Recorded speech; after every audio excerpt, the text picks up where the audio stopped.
There we go. Hey there. I was trying to get Cookie and a couple other people to get on this thing tonight. Just a second. We got somebody else in the waiting room. I'm going to let him in. Good. Let everyone in. Charge a cover fee, though.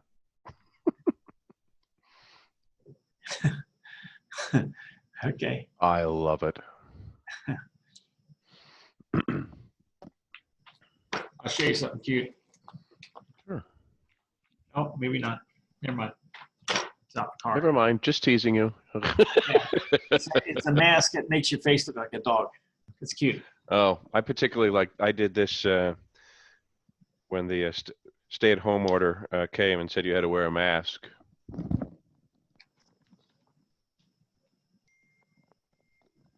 That's good. That's good. You know what's funny? Trump said That went over poorly with the kids, which was the entire point of it. Trump said that after he said that, well, I wear a mask. In fact, I look really good. I look like Superman or something like that. Well, Superman doesn't wear one over his mouth. He wears it over his eyes, you know? Yeah. Sorry, I was watching a clip today of Joe Biden talking about the election. He said, "I'm the man who can beat Joe Biden." Yeah, okay. Folks I work with overseas 4 years ago asked me who was going to win the last election. And I said, well, it's the choice between the lesser of two weasels. So Trump. And it did. Funny. That's and funny. now their question is, well, what's the election this year? I said, well, it's the lesser of two geezers. I'm not sure either one of them's going to win. Well, you know, my wife pointed something out to me. She said, of all the presidential elections that we've had, this one is probably the most important who he chooses for vice president, because he might not make it all the way through, or might not choose to run for another 4 years. Well, yeah. I agree with you. So we could have our first woman president. You know, well, I could care less whether it's, you know, as I grew up in a family of many strong women. And as my mother said several years ago, she said, I don't care whether you've got boobs, balls, both or none. She goes, what I'm looking for is the other B, brains. That's funny. I'm letting some more. She was brutal. That's funny. She worked in a moving company for about 2 years, and then Prohibition ended, and next thing you know, it was a beer distribution company. She was shocked. Funny. I'm letting a bunch of people in. They're in the waiting room. We've got one from Hawaii. Wow. I'm impressed. Well, we'll have fun. Yeah, I've got them on my other screens. So I invited a bunch of people from Australian Mensa because of the time difference. So just it's in case, here, huh? in case there are some people that you don't recognize their names. Well, that's fine. That's great. We want as many as we can, and we'll take them even if they're not members or medicines or anything. In fact, Hey, Anton. There's Robert back at the beach. God damn it! That son of a gun. Every week he's at the beach. I hope you choke on your lobster there. Love is in the air. Yeah. There was a couple of fists flying, but. So what does the L stand for, L.Burke? Lawrence. Okay, because on it, it's funny on it, and it says co-host here, it says L Files. Yes, L.Burke.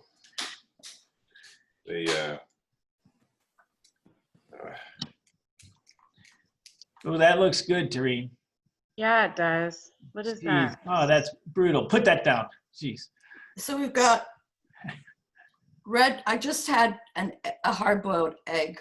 Fruit. And I've got olives, cheese, and pickles, tomatoes, cucumbers, red bell pepper, and then strawberries, plums, and orange. I hate you.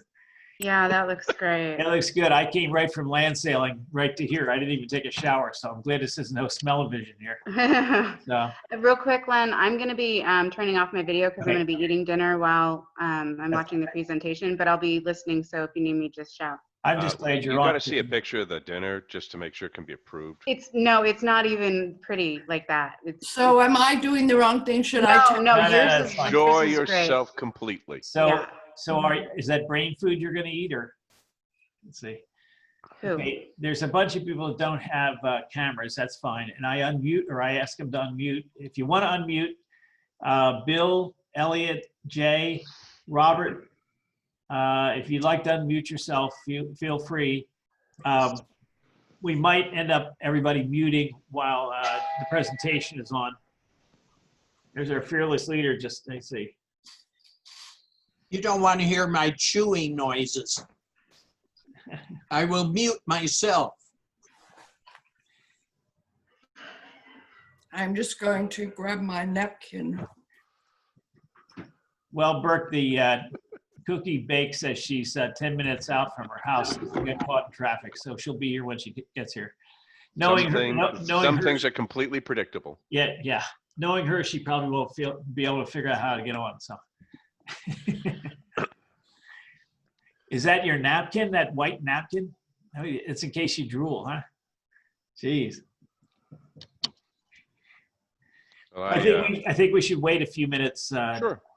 Till at least 6 o'clock, because we usually have some stragglers get on. And I'm looking at the waiting room. Everybody that's in there is on. So. I talked. Well, you're in the COVID bullseye over there in Tempe, aren't you? Yeah, kind of, and not. The cases are going up here primarily because there's been a lot more testing. It's the old story. If you want to have more crime, hire more cops. You want less crime, get rid of a few of the cops. Well, what's the percentage positive? That's the crucial statistic. You're looking at about 20% positive. 20%. Oh my God. I mean, That's of not too those bad. that get tested. Right. Yeah. Right, but that's the only metric we have. Right, so like down in Texas, it's like 50% right now. Wow. Yeah, the percent of positives goes down with the more tests you have. Ideally, that's the Yeah. goal. That's just what But- it's shown. I've been studying with two epidemiologists and a virologist and an economist, the COVID virus and our reaction to it for a set of Cayman Island hedge funds. And what I found flabbergasted out of all of this is how inconsistent and how sloppy death certificates are filled out. Huh? Really? For Oh, you're example, in surprised? Illinois, if you die of kidney failure, but you test positive for COVID, they're writing down COVID as a cause of death. No kid. Yeah, so Trump told him to do that. no, Oh, I please, don't can know. we stay away from politics? Oh, sorry. I should know better. Hey, just for fun, let's go around the horn here before he starts, and see where everybody's from. Okay, I'll say the name. Unmute yourself if you're not unmuted already. I let you be unmuted there. Okay, so I'm here in Las Vegas. Actually, I'm in my man cave in Henderson. Oh, I gotta let somebody else in just a second. Okay, and Burke is in where? Tempe, Tempe, right? Arizona. Jason, where are you at? I'm here in Las Vegas. And Robert Volkman? Midland, Texas. That's right. You're still from there. Damn. Jeez. Looks like the tide's coming into Midland. How about area code 760-522-1806? It doesn't have a name. That's me, Gigi, San Diego. San Diego. How about Anton? Are you in Hawaii? Honolulu. Oh, poor guy. Jeez. Hi, Anton, it's Jareen. Hi. Hey, Anton, what time is it there?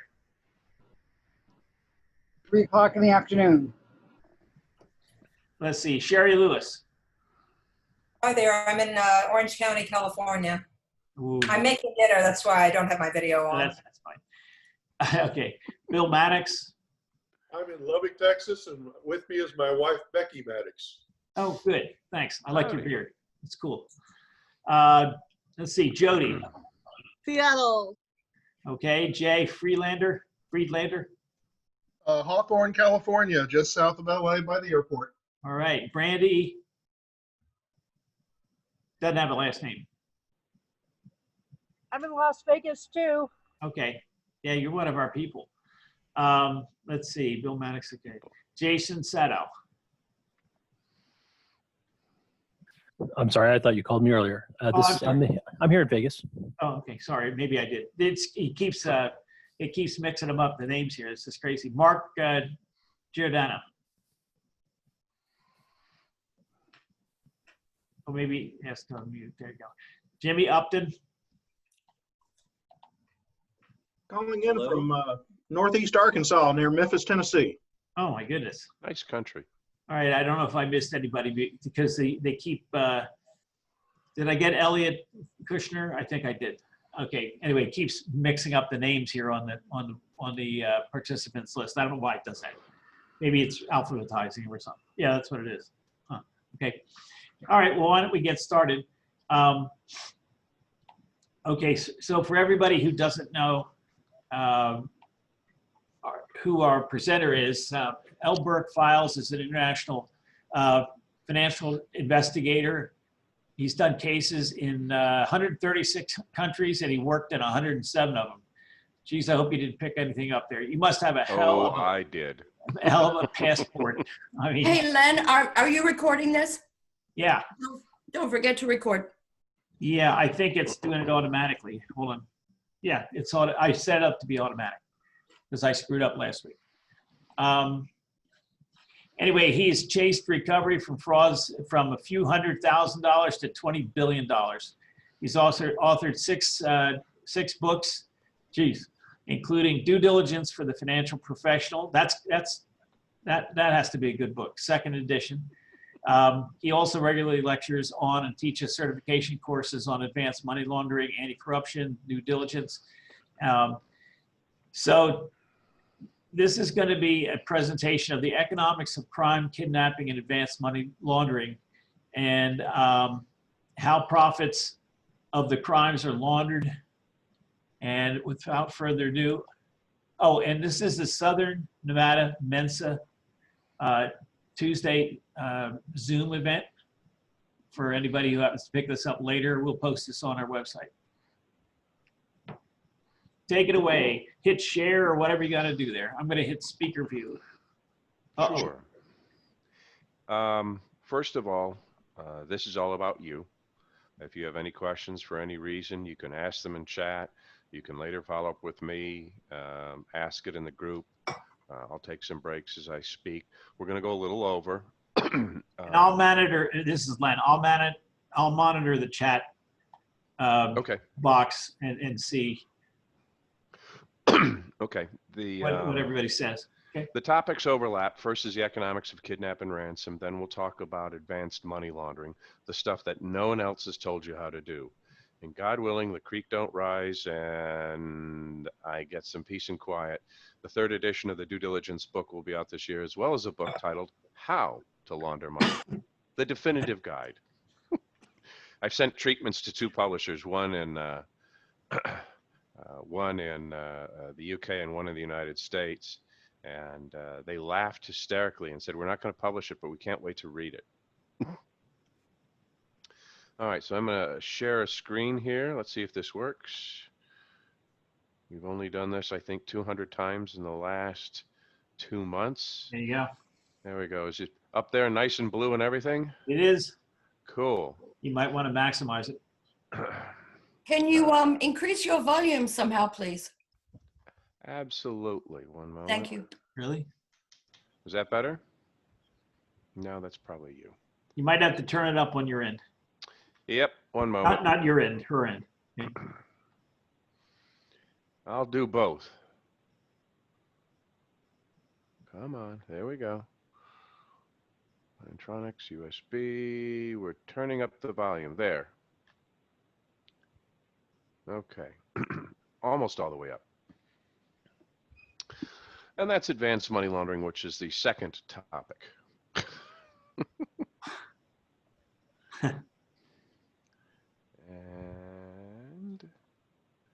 Come here, Zoom. Stop that.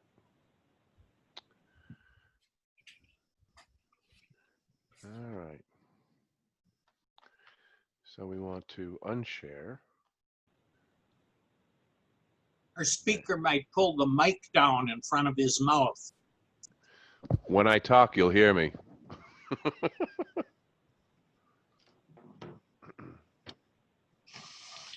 Okay, stop screen share. Mutter, mutter.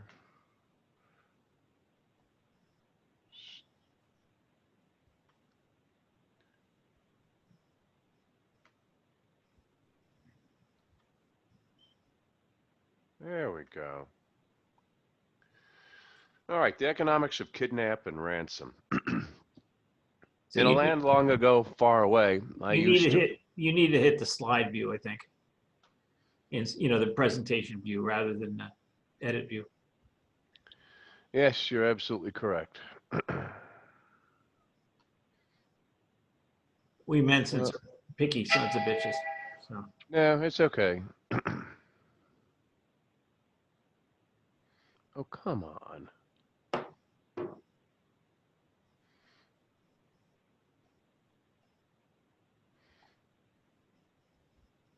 There. That's not quite there either.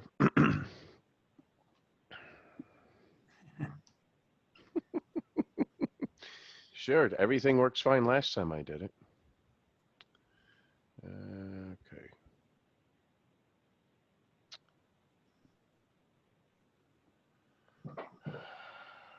what program is this? PowerPoint? Yep. And let's see here. No, don't do that. Nope. Okay, you got to do it on, there it is, slideshow. See, hit that. Go from the start. Far left. There we go. Left. Thank you. There you go. I appreciate the assistance in the matter. There's something to be said for being able to see your screen. Yes, I need all the help I can get some days. So what is a CDDP and a CACM? Certified Due Diligence Professional, Certified Anti-Corruption Manager. When I first got involved in kidnapping, it was by mistake. A dear friend of mine, Richard Isaacs, out of New York, was told that there was a kidnapping and that there had to be a ransom and that they had offshore accounts, the family that was kidnapped. And I said, okay, I'll work with some of the people in the offshore location and we'll get it set up with whoever the negotiators are. And shortly thereafter, the firm that was in the offshore location, they asked, who is the most reliable person you know to deal with the ransom? They said, oh, that'd be Mr. Files. I've never forgiven them. Richard Isaacs put together, on behalf of the insurance company, the negotiating team, and he began the process of negotiating in Colombia, where he had done 2 tours with the Peace Corps for the release of the family.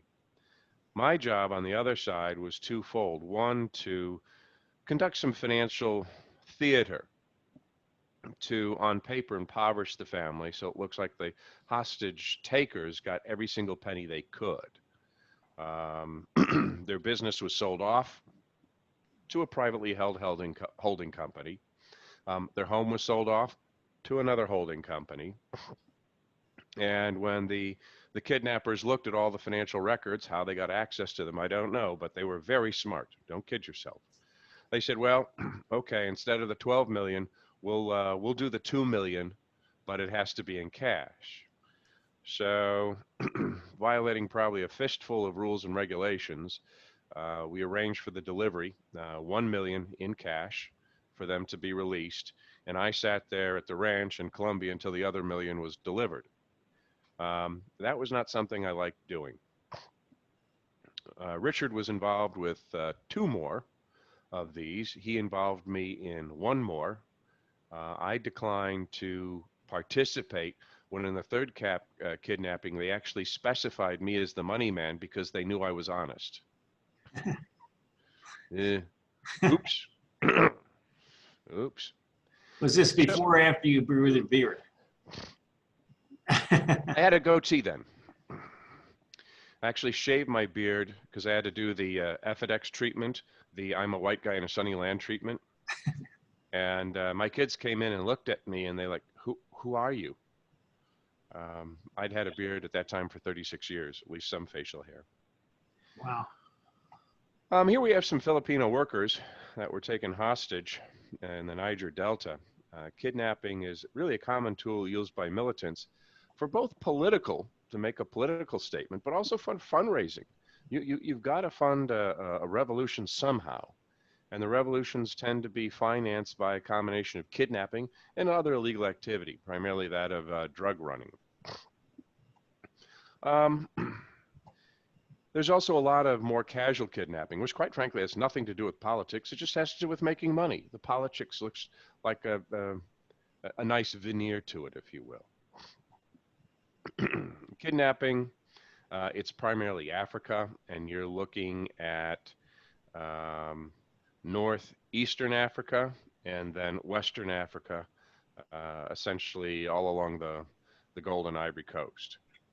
I've spent a lot of time in Nigeria. In fact, that was my last adventure before coming home to shut down or shelter at home. And there's some places in Nigeria where a white guy has to go with an armed guard, typically a member of the Nigerian National Police Force. Why? Well, I wouldn't be seen as just a businessman. I'd either be an executive with an oil company, or even more valuable, an executive with an NGO. The idea that someone would come to Nigeria voluntarily to work at a university or on a project is somewhat foreign to even them. There's also a lot of kidnapping in Africa, which is just for the moment. They kidnap you, they call relatives, etc. They get as much money as they can. They get $200 for the day, and that's a heck of a score. Or they take you to the ATM machine, make you drain your ATM card, and or if you have mobile money, make them drain your mobile money into their phone. European kidnapping is typically Southern Europe, and it's typically executives or politicians, and it may be about some political organization, but it really is about money. It's primarily driven by the Albanian and the Southern Italian mobs. Middle East, it's political and economic. The hostages are used, excuse me, in particular for fundraising for their organizations. North America and the Caribbean, very rarely in North America not involved with a domestic situation, such as a child being kidnapped or one spouse kidnapping an estranged spouse. When it does occur in North America, it's primarily slave labor. The immigrants are kidnapped by the van load from competing gangs. So if Len, you had a gang and I had a gang, and I knew where your van of 30 workers were going, I'd grab the van. So now I got 30 more workers and you got 30 less. Figure that out, buddy. I rigged the van up, it'll blow as soon as you move it. Well, that's a shame. Sorry to waste so much labor. Latin America, it used to be about politics, but right now it's about raising money. Even the old FARC is still kidnapping people, and they're not kidnapping them for a political game anymore. It's about money. Don't kid yourself. So there we have a pretty much an overview. A lot of the kidnapping for a long time in Africa had to do with the seaways, and depending upon where a ship was captured, it could have been in Asia, Middle East, or Africa.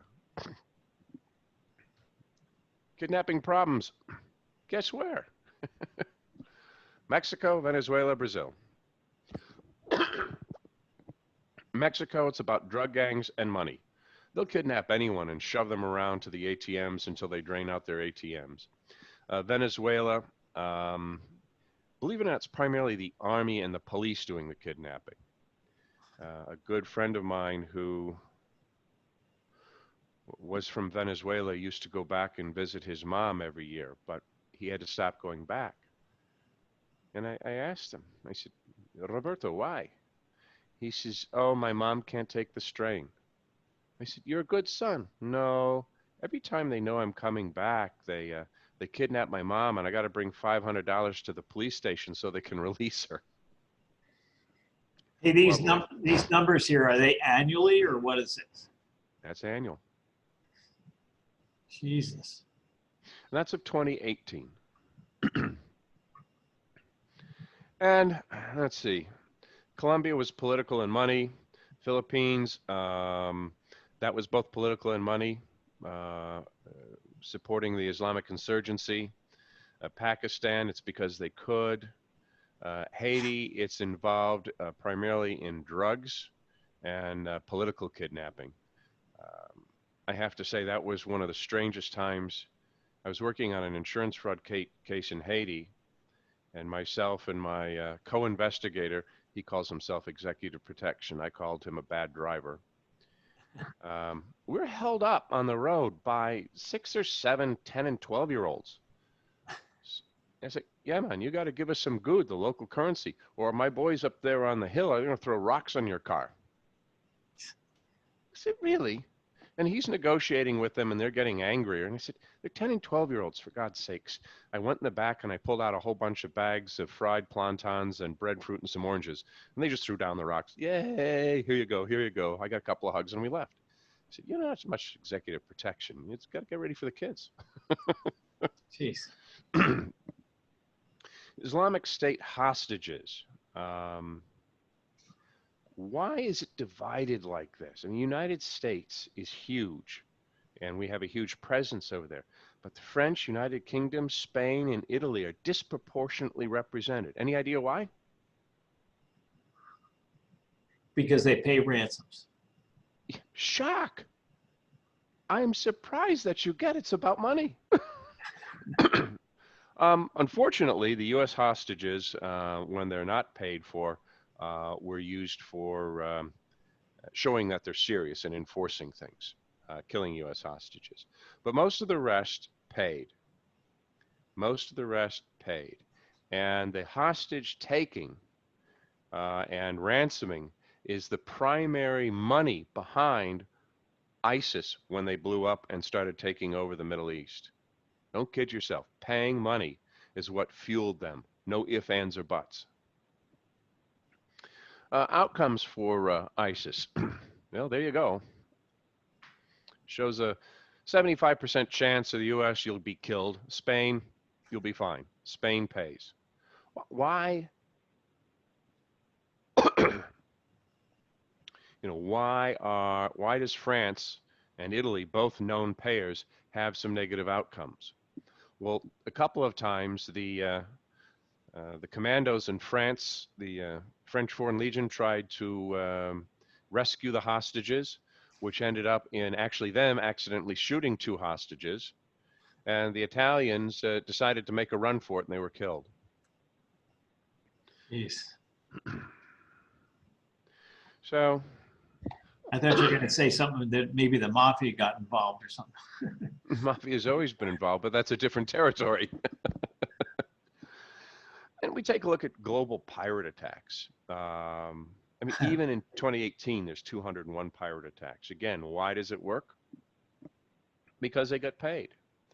But there's a dichotomy here in terms of paying. And that dichotomy is how long you hold them. And there's a cost of doing business. You've got to keep the hostages alive. You've got to feed them. You've got to house them. You've got to pay the people who are working for you. There's plenty of Klingons out there, crooked cops and politicians that want to get their cut. So you have to, great, smack the keyboard. So you have to pay them as well. What reduced the pirate attacks? Well, the ships got smarter.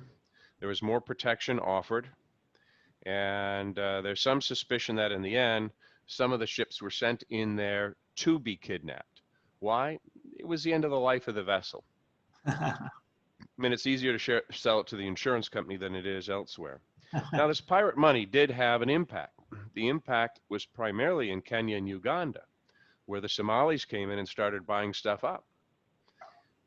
When in Kenya, I was watching some of the Somalis rolling with those little rollerboard suitcases, and it's packed with currency, not Kenyan shillings, but US dollars and euros. And they were buying up land and apartments everywhere. When I was there last late October, people were worried about my safety, said, "Where are you going to stay?" And I said, "Well, I stayed in a Somali-owned hotel." They looked at me and said, "Oh." They were very nice. The food was excellent, and they cleaned that place twice a day. I'll go back in a moment. So, kidnapping by state. Let's take a look. Most of the states are northern states. Why is that? That's because where the immigrants and the drugs are coming through. There's more opportunity, and there's more opportunity for kidnapping, with the exception of Sinaloa, which had a very low amount of kidnappings. Why is that? Because the Sinaloan cowboys had a very tight control on everything. Now, while there wasn't kidnappings in Sinaloa, you had to pay transit fees to the gang, the Sinaloan cartel. So one example was a fellow who wanted to move medical supplies from the United States down to Sinaloa. And he was told once he hit the Sinaloa border, he had to pay $3,000. He said, "Oh, you know, that's bullshit." So instead of paying the $3,000, he hid his medical equipment in several shipments and set it up. 3 days later, his partner was kidnapped, and they said, "Okay, it's now $5,000. Like, yeah, okay, give me a couple of days.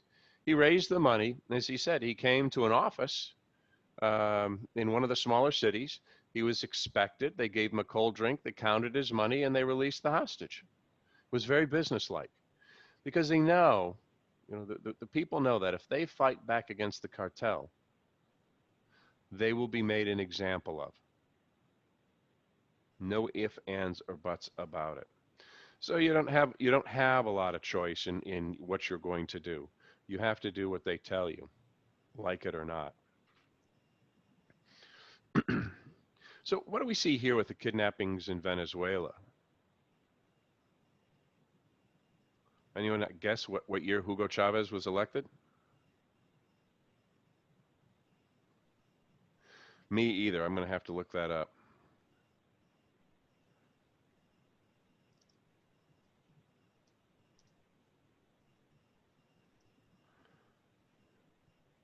Shock.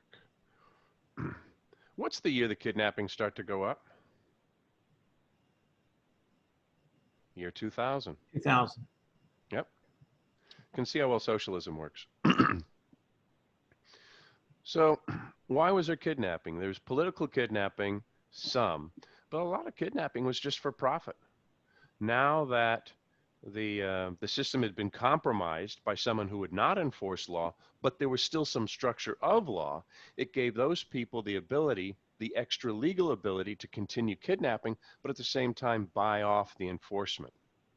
Kidnapping doesn't work in a completely lawless society, and it doesn't work in a society where the laws are enforced. It works well in those gray areas where you can do the kidnapping, but you can impede, frustrate, and impede law enforcement either through intimidation or through bribery or both. Hey, on this graph, okay, you get to almost 1,200 by 2011. Mm-hmm. Your caption there, you mean by 2017 there were 9,444? Yes. So if we were to scale this thing, it really went up fast in those 6 years. That's correct. Jeez. And why wasn't reported to the police? Well, you already know why. They were the people doing the kidnapping.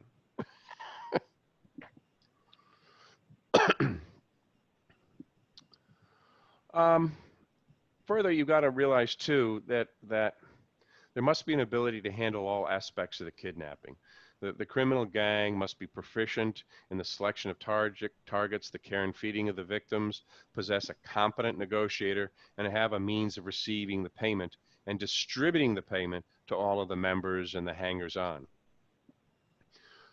If you don't have a good negotiator, typically what will happen is someone will do the kidnapping, they're proficient at kidnapping, but they'll sell the hostage to another group that's good to another group that's good, excuse me, good at negotiating. Thank you. The Due Diligence book decided to make a selection of screens for me.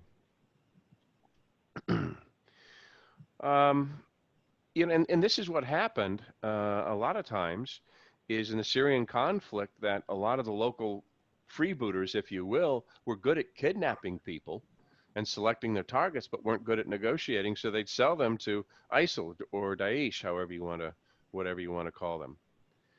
And it's just, it becomes where kidnapping becomes an industry. Believe it or not, people will specialize. They'll specialize in the taking of the hostage. They'll specialize in the hiding of the hostage. They'll specialize in the negotiating the hostage. Instead of having all in one organization, the specialization also reduces the risk of anyone actually getting caught. The criminal, would a criminal gang kill a victim? They try not to. It's hard to get money for a dead hostage. And that's why there's a lot of proof. Is the hostage still alive? Can I talk to the person? May I see a picture with the local paper? And what I find that was interesting is we talked earlier, why are the Spaniards, Italians, French, et cetera, getting kidnapped? Yet the OECD prohibits the payment of ransom. And the U.S. and all of the European nations are a member of the OECD, Organization of Economic Cooperation and Development. So somehow these payments are being made. How often does the same person get kidnapped again?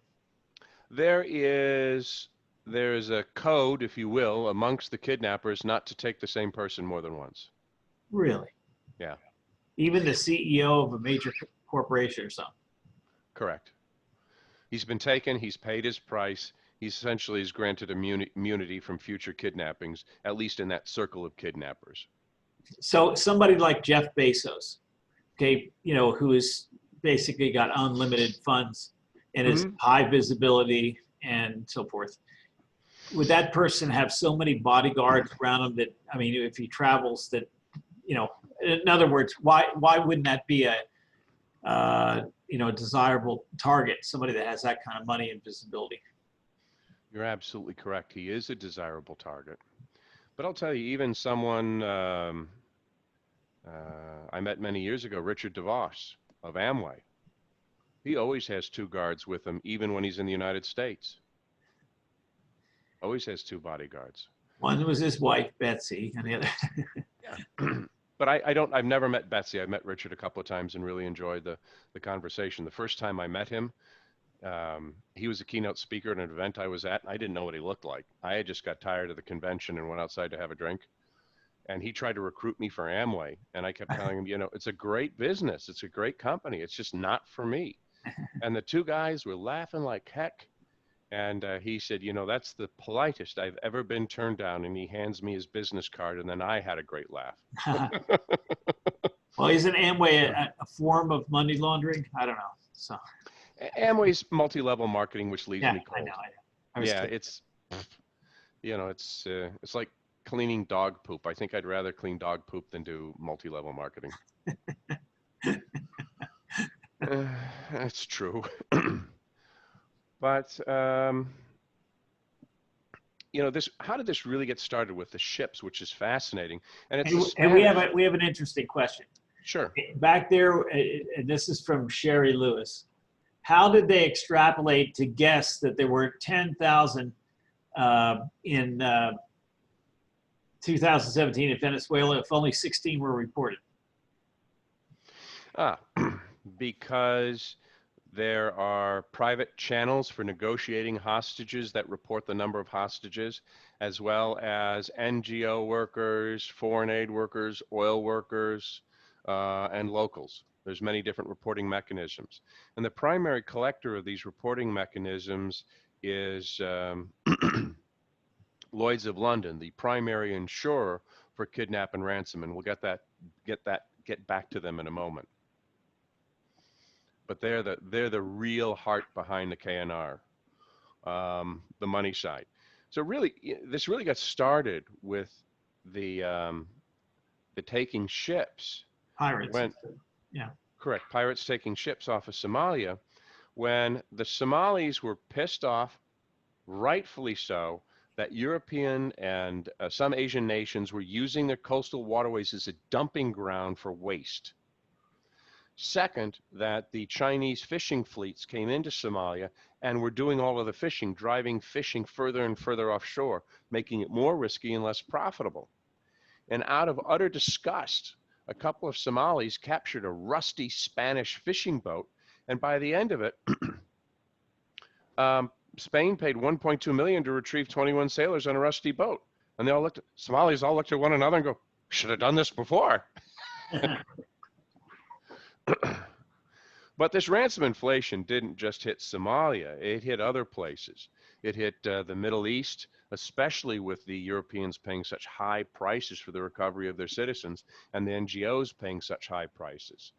So as we come to this, what's the enemy of the kidnapping is paying money. Because if you pay money, you incentivize the kidnappers to do it again. That's the old joke. We've met the enemy and the enemy is us. Or at a minimum, we become the financiers of some of our enemies through paying for kidnapping. ISIL and Daesh raised $125 million just from kidnapping.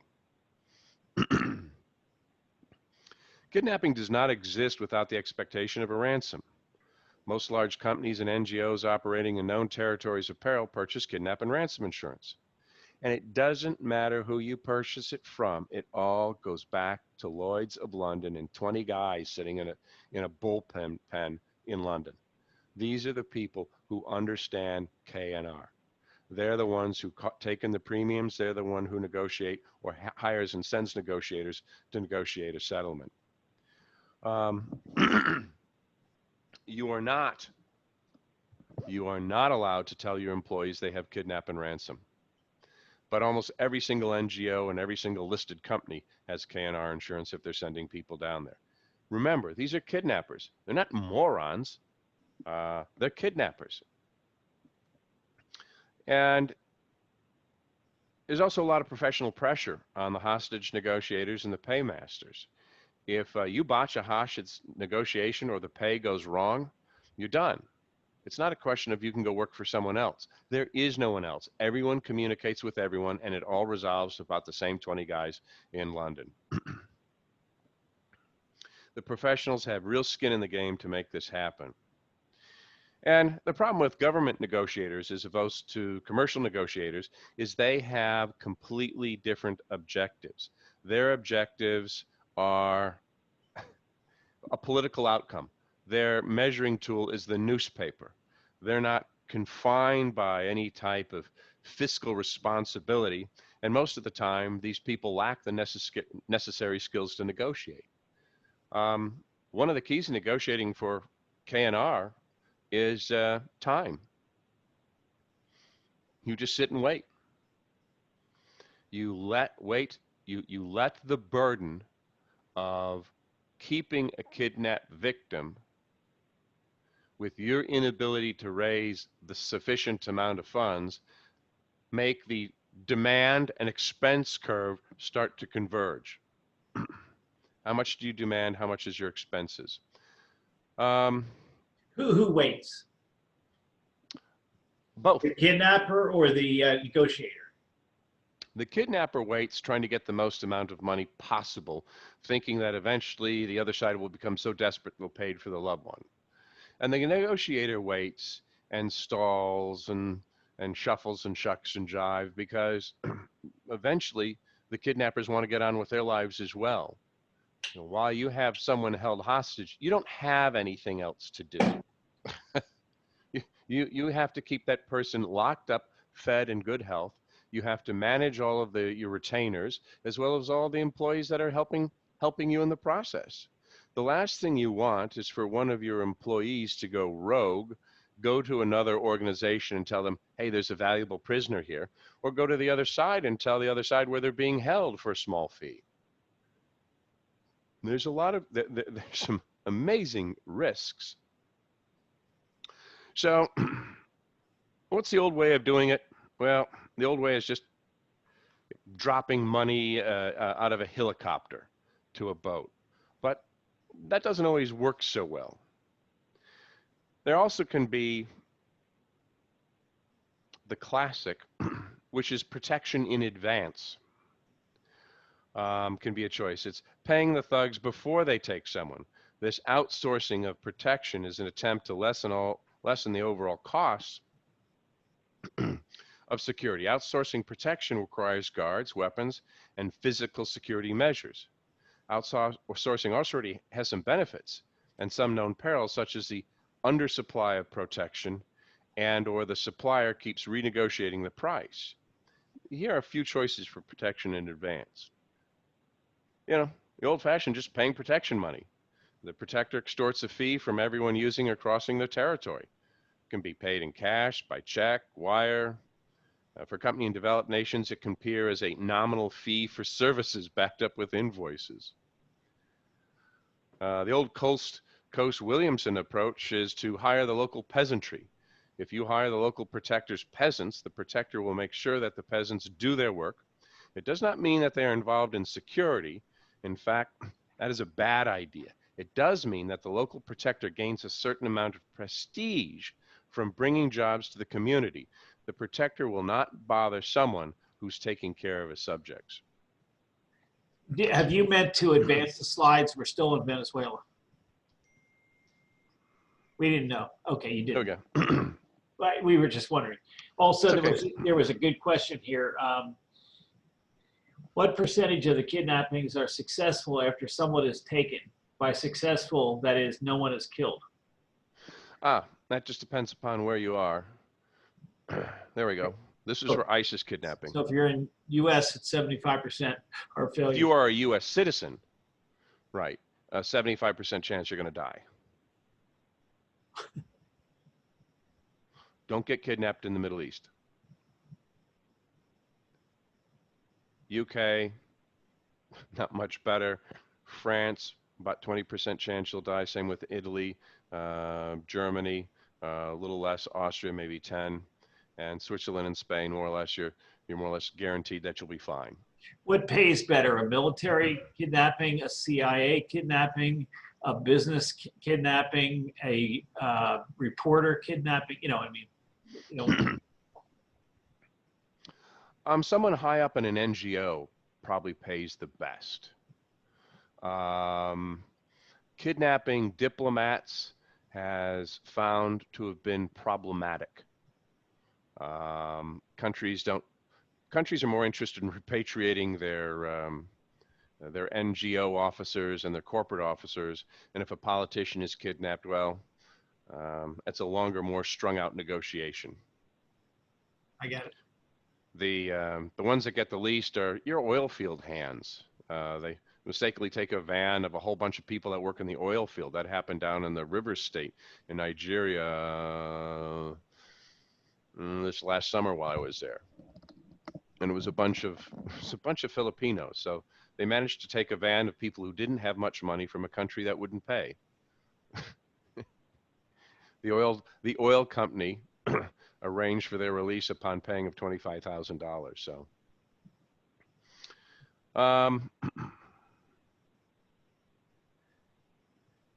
you also do private military security as a choice, but they are effective, but they're also expensive. And you also have to watch the environment in which the kidnapping is going on. Is the country or is that region that is controlled by the kidnappers turning over? Is someone else coming into power? Just like happened in the Sudan. At one time you thought you were protected and you were paying protection, but next thing you know, there's a new kidnapper in town and the new kidnapper needs to be taken care of. How do you anticipate those changes? I'm not always certain how to, but you should. The other one I always like, a common form of payoff, is called corporate social responsibility. It's a politically correct term for buying off a community in the protector's territory. Open a clinic, a community center, some water wells, woohoo, spread some cash. Last is old simple, just pay the ransom when your employees get kidnapped. You know, they may not be able to pay the ransom, but they can change their business practices, such as delivering rice and foodstuffs and bricks and building materials at the border of the area controlled by the kidnapper, and the kidnapper picks that up and charges transport or an up fee into his region. So there's many ways that they can get that fee without necessarily being paid that fee directly, by inserting themselves in a well-known and recognized or even engineered commercial transaction. So are a lot of these payment forms strictly legal? I don't think any of them are. They're managed to appear legal. You know, what is the suggestion? I said, quite frankly, government involvement is probably the worst answer. They don't have the skills, they don't have the proper motivation, and they have an unlimited budget. The kidnappers know it, especially if it's a Spanish government. Rescues are not a good idea. 70% of the deaths of hostages were actually caused by the rescuers killing the hostage by mistake. The other 30% of those killed were killed by the kidnappers the moment a rescue attempt was attempted.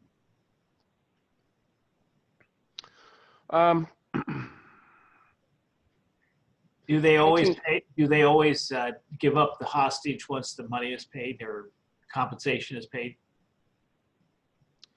Almost every single time. Because if they don't, they know that's the last hostage they'll ever be paid for. Both sides have to be honest with each other. Even though it's a crooked deal, they have to be honest with each other. And, you know, quite frankly, that's why I was sitting at a ranch in Colombia. I was the marker that the other chunk of money would come. Now, I knew it would come because I was the one arranging for it to come. But you know, as soon as one side lies to the other about money or payoff or shorts them, they're done. There's no second chance in this business, or I should say industry. Most of the ransoms are paid in cash then? They're either paid in cash or in ways that the person controlling the territory and overseeing the kidnapping can get cash. Yeah. Such as, like I was making the example before, where products and services are delivered to the border and the kidnapping organization charges for their further on transport.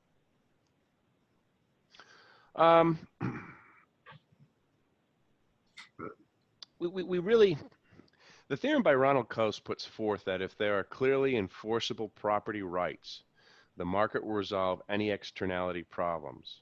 An externality problem means the negative side of economic activity, such as pollution or kidnapping, that are not factored into the cost and profits of companies.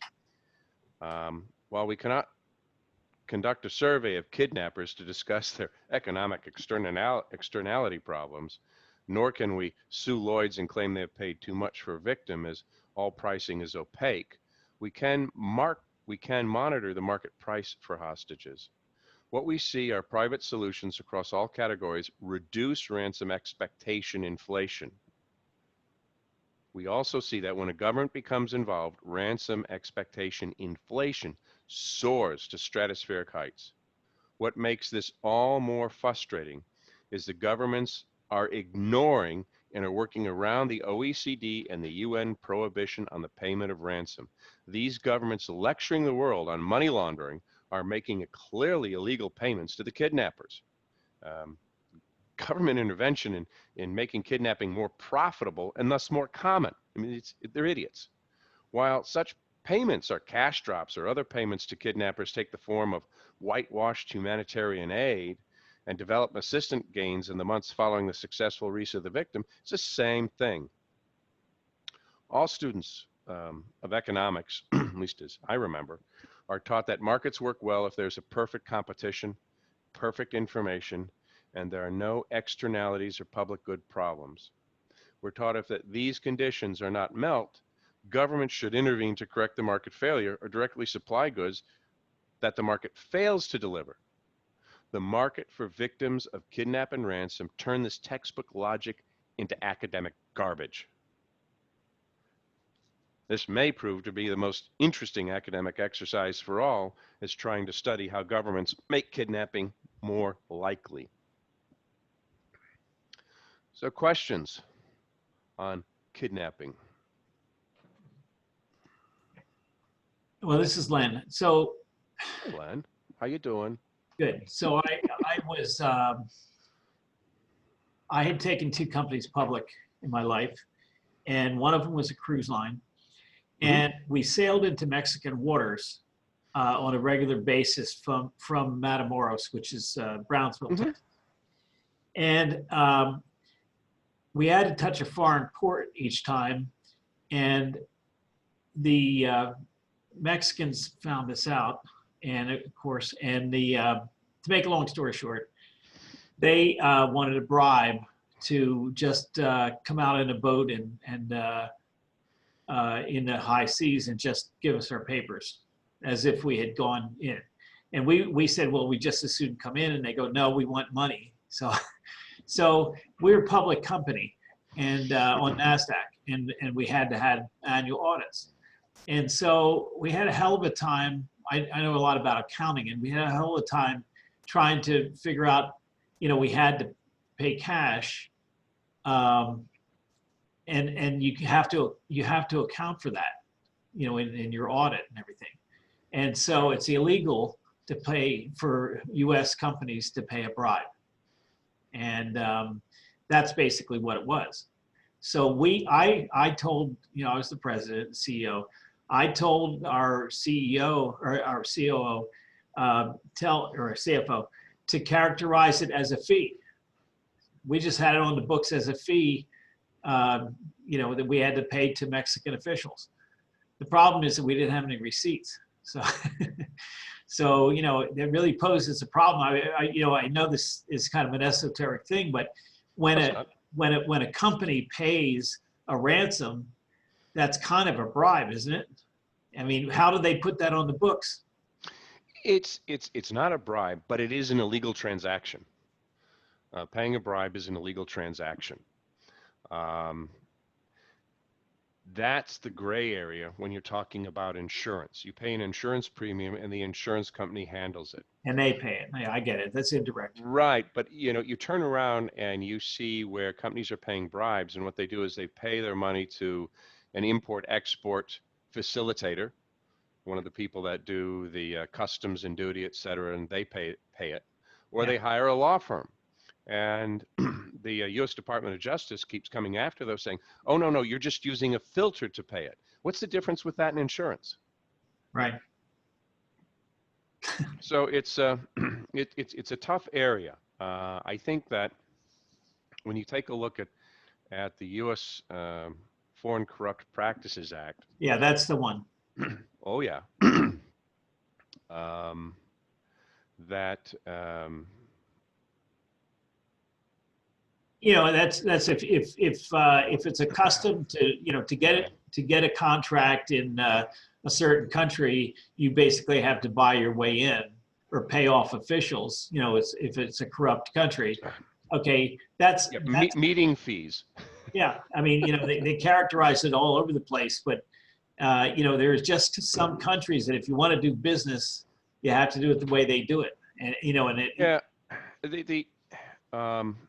I often characterize myself as the brown loafers at a black tie dinner. I don't know how I've ended up in some of the circles I have, but I consider myself very fortunate. I worked on 2 matters with a fellow by the name of Jack Blum. He was a former U.S. Senate investigator. Brilliant man and an attorney. He helped write the Foreign Corrupt Practices Act. He was also the Senate investigator that spearheaded the investigation into BCCI, Bank of Credit and Commerce International. And I asked Jack, I said, you look at the U.S.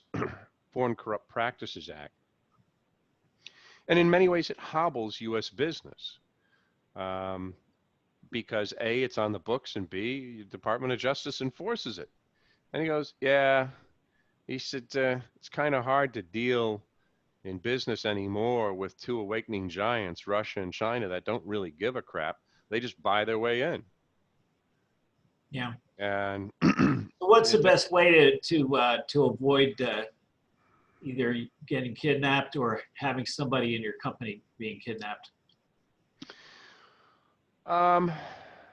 One, you change their title. I helped the former head of risk management for Phelps Dodge when he went over to, at the time, Zaire, to explore copper mines. He was an expert in moths by the time he left, and he was looking for moths over there. Talk about just dry-eyed, boring cover. The other is to make sure that you give misinformation on where they're staying. I was involved in a case in the UK that was very high profile. I knew that the former investigators and experts had all been bought off or asked politely not to show up.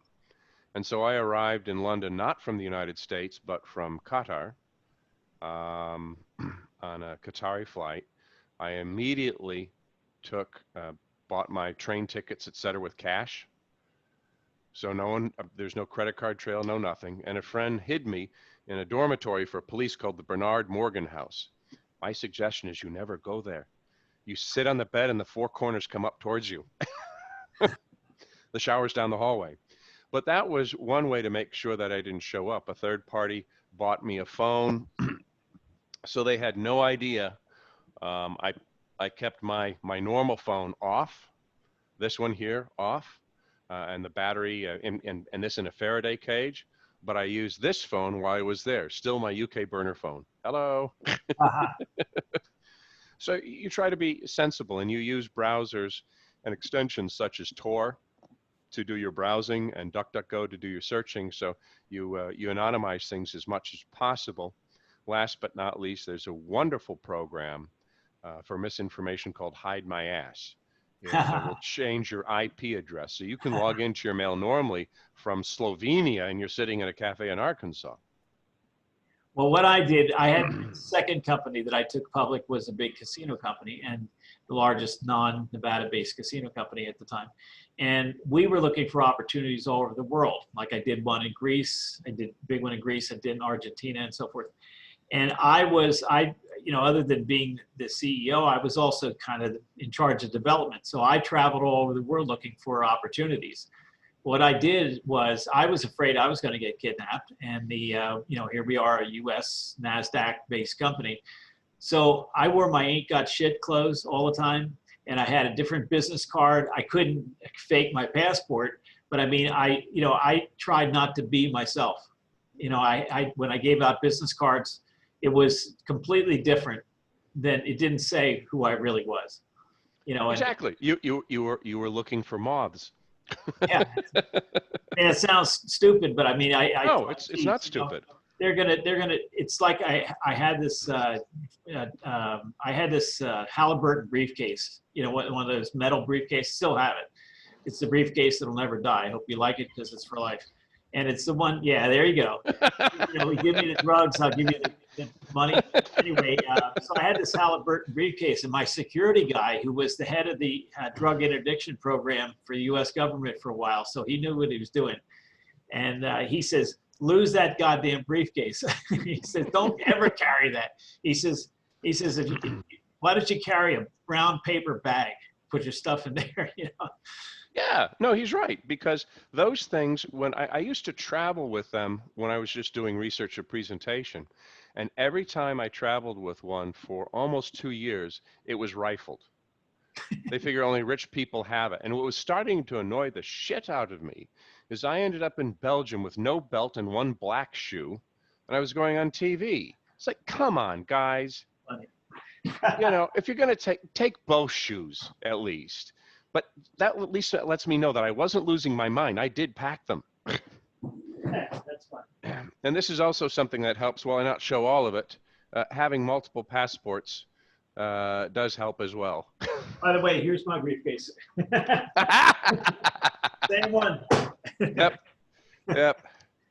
And, but you just, you have to be, and as your guy said, lose that briefcase and behave yourself.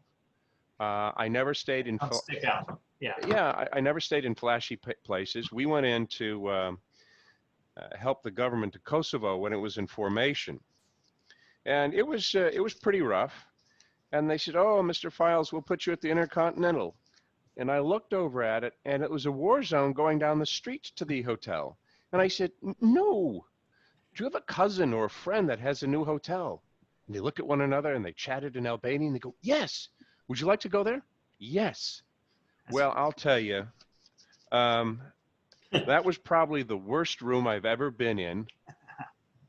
When you dropped the soap in the shower, you had to turn the water off, open up the shower to get the soap, because I couldn't do this in the shower stalls, one of those corner shower stalls. But the people were lovely. Motel 6, huh? Every time we came in, we got hugged, even though they don't drink beer or alcohol. They were drinking beer and alcohol and smoking cigarettes like chimneys. It was a great deal of fun. Excuse me, one moment.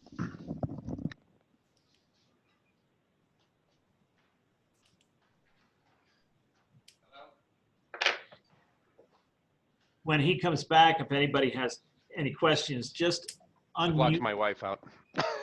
Just if anybody has any questions, just unmute yourself. I think I have it so you can unmute. Everybody can unmute themselves if they want to.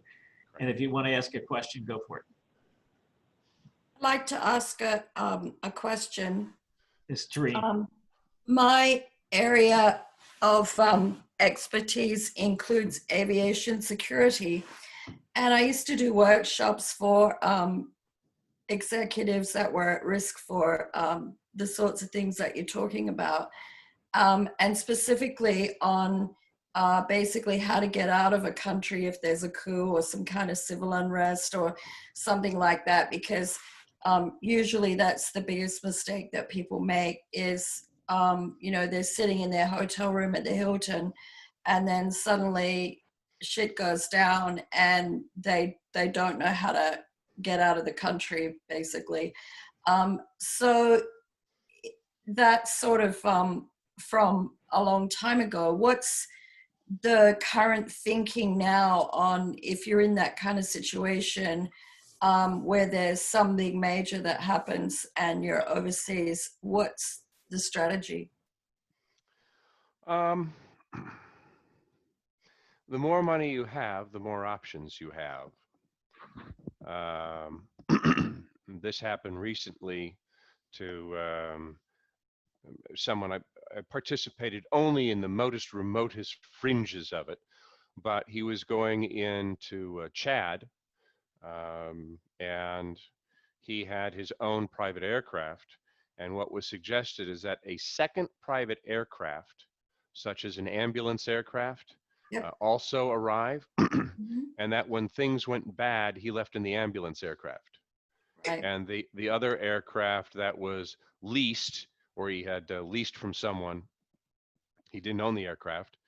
He wasn't at any risk. And when the government officials did show up, they're going, "Where's Mr. So-and-so?" And they go, "We don't know. We just flew him here." "Where's his stuff?" "I don't know. We just flew him here. But you have a round trip." "Right, and we're waiting for him. We don't know where he is." Meanwhile, he'd already gone. The guy that was the CEO of Renault. Charles Goshen. Yeah. Okay. He kidnapped himself, basically. He put himself in a big trunk, and he had himself shipped out of Japan before they could arrest him. Oh, it was. Guy. Yes, he's now in Lebanon via Turkey. And what's really interesting is Lebanon will give him up, because when it comes down to renegotiating the aid for Lebanon, because the Lebanese pound went upside down like you wouldn't believe, and they're in need of a loan for the IMF. Guess who sits on the approval board for the IMF? Yeah, Japan. Japan. Yeah, just what you want is a Lebanese-born, Brazilian-trained CEO. Yeah, I used to do international medical evacuation escort for a while. And there were often people on there, especially from the Middle East, that were not very sick. Yes. Then there's a question in the chat that I'm interested in as well, as far as whether Bill is going to talk any more about money laundering. Yes, that's the next section. Oh, okay, great. Well, you can go ahead, Bill. I mean Burke. Burke, Bill, Bob. Don't come late for dinner, huh? Right. Yes, sir. As we travel also, it was kind of fun as one of the first trips overseas, they wanted to see the Files family. And I said, okay, dear, it's time to go. She goes, no, no, no. They said Files. Yes, that's us. That's us. She said, okay. Yeah, it's a suburb of Los Angeles too. Yes, yes. Los Feliz. All right, let's see. Share screen. That one, share from the start. I did that like I've done it before. There you go. Yeah, you did for the Mensa exam. You were a fast learner, I can tell. You get burned a few times, you learn to touch that iron pan a few times. Yeah, it's the old Boy Scout, one of the Boy Scout rules, hot metal looks like cold metal. The term money laundering is not lost to history, but it's been misinterpreted. People say it started a laundromat. No, it didn't start a laundromat. It started with Al Capone and Morris Becker's sanitary cleaning shops. The laundromat hadn't been invented yet, let alone be put into wide use. Back during the time of Prohibition, there weren't home laundry machines. There were not, you didn't have your Whirlpool or your Lucky Gold Star. You had a washboard, a tub, and a line. That's it. And when people wanted their finer clothes washed, pressed, and ironed, they would send them out to the different cleaning shops. Well, the competition was unbelievable. Folks would open up their competitors' trucks and toss dye in or throw acid in. It was literally just a cutthroat business trying to gain market share by wiping out your competitor. And when Morris Becker cut a deal with Al Capone, he said, I got the best cleaning shops in all of town, and I can make money all day long without any fear. And what happened is you had pickup and delivery trucks going all around Chicago that were picking up and dropping off laundry, booze, picking up money for betting, drugs, and women. You had an entire transportation network disguised as cleaning trucks.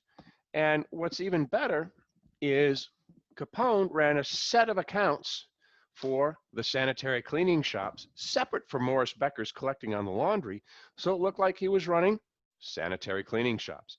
It's one of the first times that I ever saw or ever knew of the example of using what's called a doppelganger account. And we'll get more into that in just a moment. So when it came to hiding his money, he put it through the laundry. He laundered it. That's the invention of the term of laundering money. Even most experts around the world are unaware of this. And this is even better. Smurfs. When the gangs from the Dominican Republic were all around South Florida, they were having a hard time getting money into the banks. People were asking a lot of questions. Where'd this money come from? So they decided, hey, why don't we hire the people from the old country? I mean, they don't speak English so well. They don't have much to do. They make a little money for dropping off $3 or $4 grand. Well, on a wire that was being monitored by the DEA and Canadian drug officials on a joint investigation, they were listening to the gangs, and the gangs were pulling their hair out. These little old bats, they can tell when you've lost 17 cents and being shortchanged at Denny's, but they can't remember when they deposited $3 grand in this bank or that bank. Stupid old blue-haired Smurfs. And that term stuck. So the original Smurf were the Dominican gangs referring to their blue-haired grandmothers as evil Smurfs. The origin of the term Smurf. What's money laundering? Don't think too hard. Money tied to a crime, either before or after, and the money is moved. So if you're raising money for terrorism, the act of that raising money and its application is a crime, therefore it's money laundering. If you're embezzling money from the kindergarten down the street and you're running that money through your account, it's money laundering. The problem is it's much easier often to prove money laundering than the crime, which quite frankly allows for some overcharges. Let's talk about arbitrage, in particular Deutsche Bank. Deutsche Bank got in trouble yet again yesterday, but in this particular case, this had to do with mere trading. Mere trading is taking the equal and opposite positions in a security in different markets and sometimes different currencies with trying to exploit that price difference.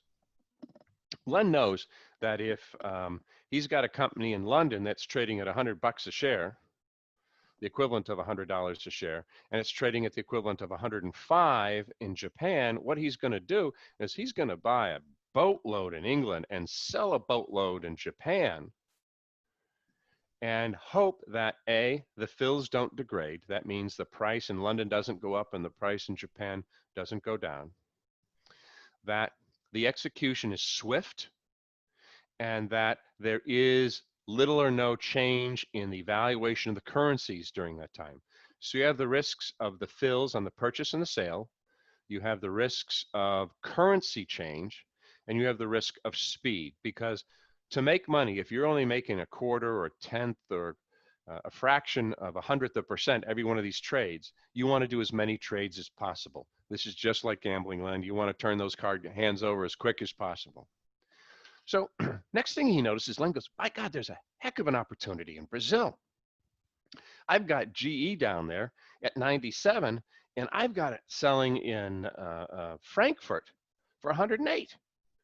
So buy Brazil, sell Frankfurt. What do we have again? We have the same risk: the currency conversion of the real to the euro, the speed of the trade, and the clearing.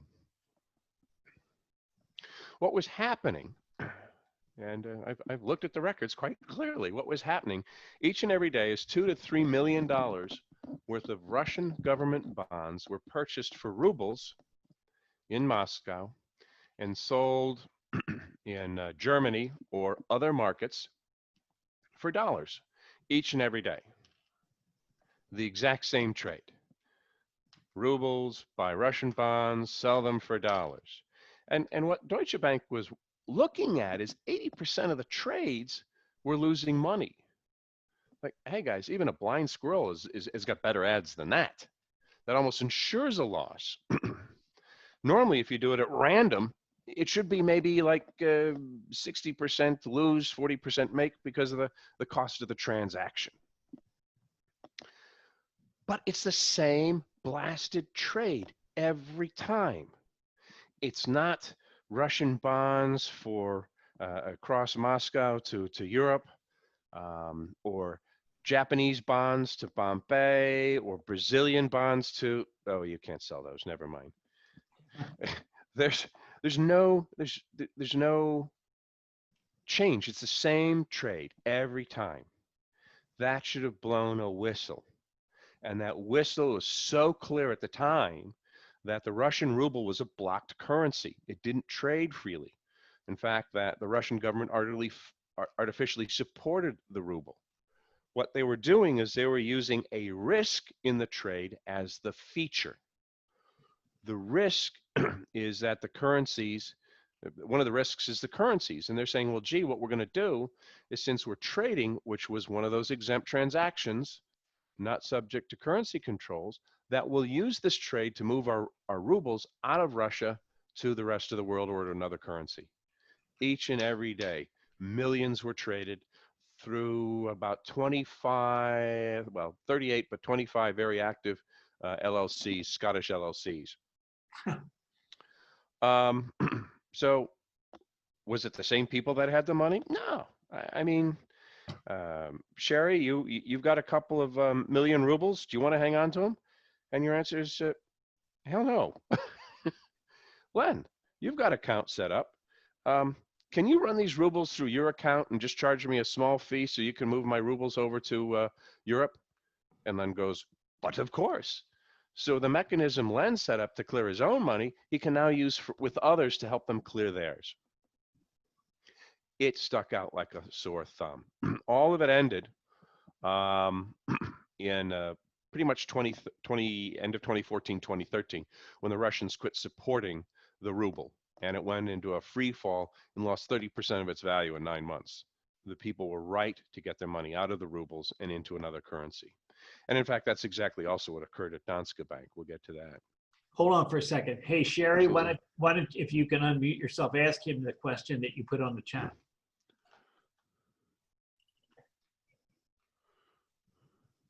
Can you hear me? Yeah, we can hear you. Oh, I was just curious in passing where the definition of money laundering came from, if that's a U.S. code section or if it's just something that insurance companies have come up with, or what? The very first slide or one of the first ones. IRS investigating Al Capone. Oh, interesting. So that's part of the Internal Revenue Code or something? No, you asked where the term originated from.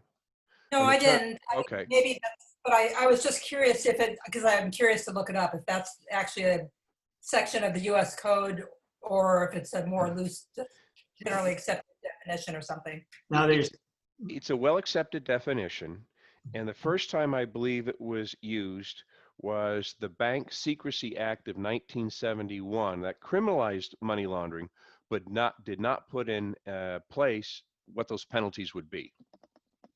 Right, and in 1984, I think it was, I was executive at one of the casinos here in Las Vegas. Mm-hmm. And the cash transaction reporting requirements came in that were the same for the banks. They put them on the casinos. Okay, correct. where somebody bet a certain amount of cash or showed a certain amount of cash, they had to give their, the information, who they were and where it came from and all that stuff. So the currency transaction report was for those transactions over $10,000 right. At one time or an aggregate over a week. Yeah.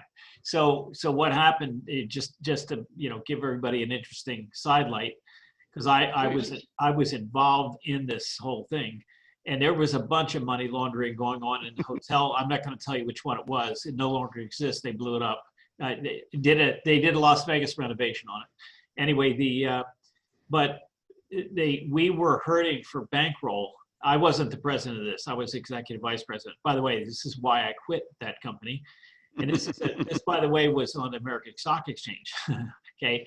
Anyway, we were always hurting for bankroll. You had a certain amount of money you had to keep in the cage, and we always were light. And they could shut us down. I'm talking about the Gaming Commission.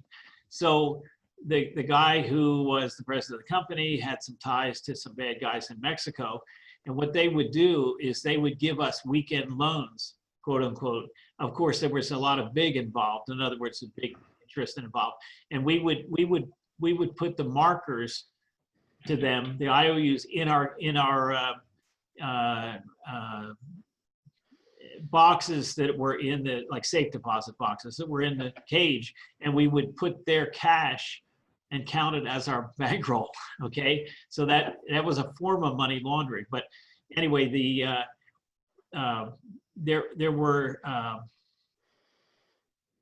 there was a lot of money laundering in the casino industry, especially when the mafia was involved in it. Okay, sure. It was an easy way to launder money, and so that the feds figured this out, and they put this cash transaction reporting requirement on it overnight. And I was secretary of the Hospitality Accountants Association at the time, and so we try to quantify what happened overnight. We lost an average across the board. I'm talking about the Desert Inn, the Dunes, all the Caesars and all that, of 17% of all of our play we lost in one overnight, because there are people like scrap iron dealers and bar owners and all that just don't want to talk about where the cash came from. So I did a study on, okay, so where did we lose this business? And Southern California was the largest percentage, but the next largest was the greater Baton Rouge, New Orleans, Biloxi, Mobile, that kind of an area there. That's the second, it was the second largest percentage of what went away overnight. So obviously people who gamble will find a place. They'll find a way to gamble. And so that is when I decided to invent, I was the mother of the offshore gambling business, day cruise business, because it was unregulated, untaxed at the high seas, and there was no cash transaction reporting requirement. So you wouldn't have believed the money that came on those ships, okay, that used to go to Las Vegas on the junkets and everything. And that's how I started that company. And Really interesting, Lynn. I'm sorry, I didn't mean to get us off topic so much. Can we go back to the presentation? yes, sorry, go ahead, Bert. No worry, I'm just kind of laughing going back. I forget the year it was. The IRS passed a rule that if you wanted to take a deduction for dependent, they had to have a tax ID number. And I think the next year there was almost 200,000 fewer children.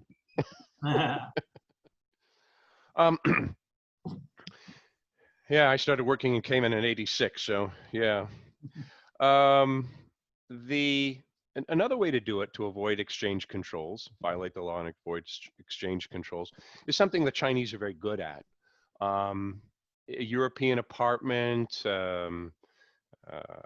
whatever it is, they order from a Chinese supplier $10 million worth of porcelain. Sinks, tubs, baths, whatever it may be. And the European company wires 10 million to an offshore bank, say in the Seychelles, and the bank wires 8 million to the Chinese business for delivery of the porcelain. Meanwhile, there's still 2 million sitting in an offshore bank. Well, Chinese businessmen want to get their money out of China. Approximately 50% of all Chinese businessmen worth the equivalent of $1 million or more want more than half of their money out of China. They're compliant, but they're not stupid or blind. So what he does is he goes to this businessman running the porcelain business, and he says, "Say, I understand you've got 2 million sitting in Mauritius. Do you think I could buy that from you for yuan and you could wire it to my US bank account?" And the answer is certainly. It's going to cost you 2 million USD in RMB with about a 15% bump. So what happens is the books balance over here at the Chinese company, and the owner of the company gets an extra 15% in RMB, free and clear of any disclosure. What's RMB again? It's yuan. Oh, the Chinese currency. Renminbi is also, they're used interchangeably. So what happens with this 15% in cash? Inevitably, they end up buying gold or something like it. One of these businessmen, hold on here.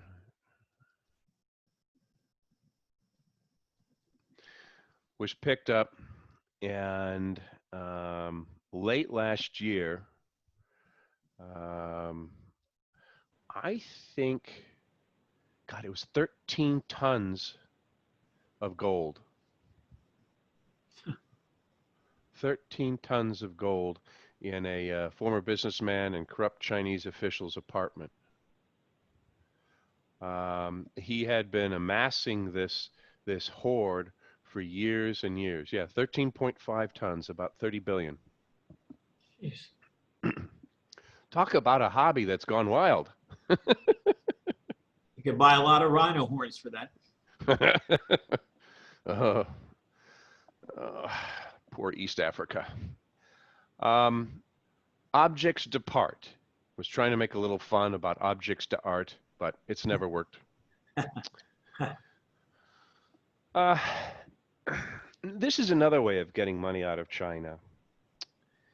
You'll find that the Chinese are excellent copyists, and whether it be painted artwork, porcelain, sculpture, bronzes, just amazing. I remember walking into a furniture store with a friend of mine, Tim, And they looked at him. He said, he was the senior partner with Maples and Calder.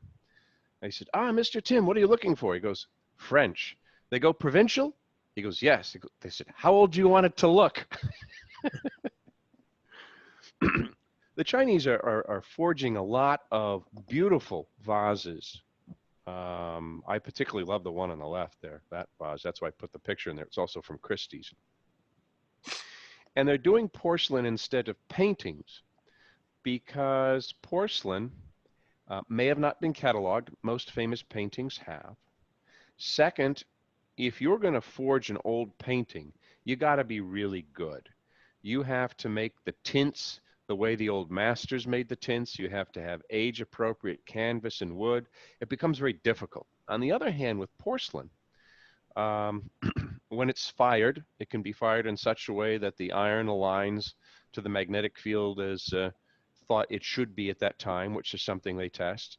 And the other is they test is a phosphorescence, that some of the modern glazes have a different UV signature than the old glazes, but they're able to replicate the old glazes and fire these beautiful pieces. And it is unwise to do destructive testing on porcelain. If you scratch it or break it, the value is gone. So what happens is a Chinese businessman will commission a vase or a plate, and they will pay $10,000, $15,000, $20,000 for that piece because it can take quite a bit of time to make. And then they take it to, say, London, where they want their money to show up. And the story behind the vase is it was discovered in an attic in Sheffield. The great-grandfather was the Far East Indian trade and brought all sorts of collectibles back. And we were cleaning out his attic several years after he died, and you just pile on the story. Of course, the press goes, well, who is this? Well, they wish to remain anonymous. They don't want the publicity. Well, who's the owner of the vase? A trust for the benefit of this family. Well, the fact is that that trust, that the whole story is made up, that the trust is for the benefit of the Chinese businessman or his nominees, and this thing goes to Christie's, and Christie's goes, ooh, look at this. We're not sure whether it's real or not. And of course, it just happens that the Chinese businessman's experts on vases are over there, and for a fee, I know this may shock you, they'll say, oh my gosh, this is the finest XYZ era vase we've seen.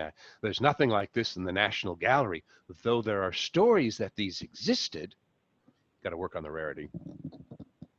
And sure enough, Christie says, oh, we'll put it at auction with some of our other things. We expect this to maybe get $300,000. Well, the vase goes up for sale and it gets $4 million. Holy cow, beyond all expectations. The gallery is pumping their chest, not realizing that they were duped in the entire process. The very same Chinese businessman that had this vase made and shipped to England and put in a trust to be sold at Christie's is the exact same person who's bought it. Now, why do this? Well, he releases a statement saying, I am recovering the patrimony of our country's artistic heritage and bringing it back to the motherland, blah, blah, blah, blah, blah, from Western spoliator pirates, something. I don't think they use running dog anymore. So he brings this vase back to China and he donates it to one of the national museums. What does he get? He gets a tax credit for the repatriation of the country's history for the amount he paid. So he's got say $3.5 million out of the country that probably cost him $500,000 to get it there. Then he gets a tax credit on the Chinese side against his income for donating the vase, and he makes money on the tax donation. It's absolutely wonderful how opaque and creative they can be.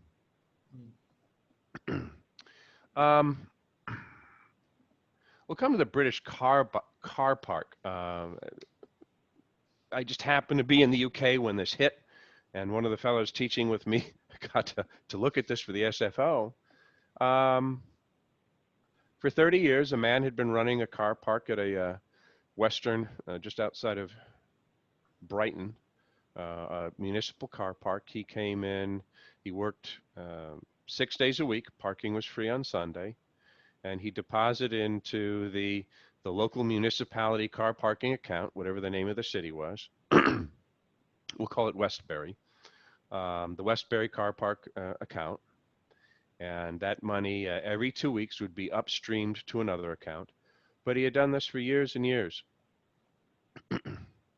Then they don't know where he went.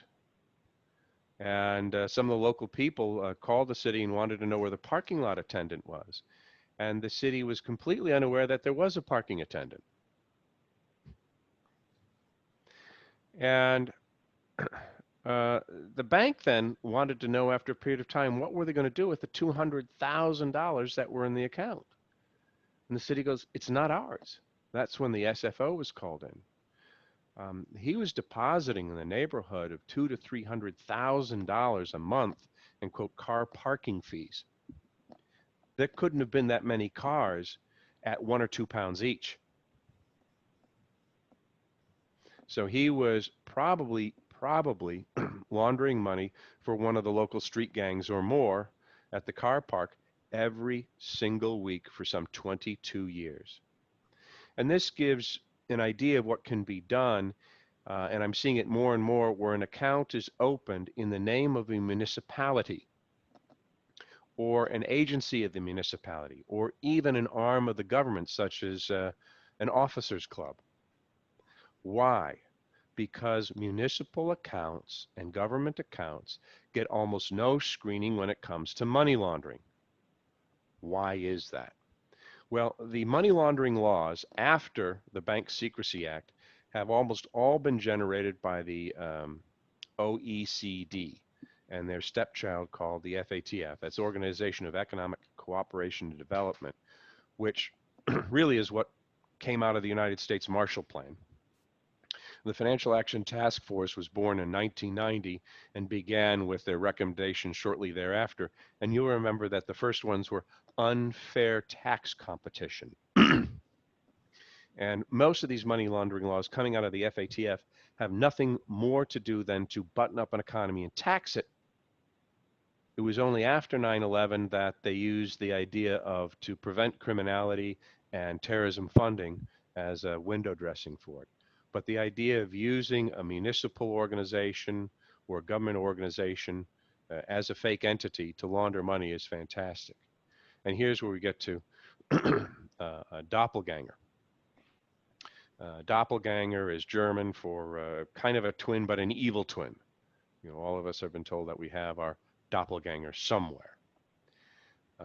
First time I was acquainted with this was my very first case back in 1990, 91. And the gentleman ran a real estate development company called Crescent Management. And what he would do is Crescent Management would charge the properties for certain services or fees, and then make reports back to the shareholders or partnership holders of expenses made.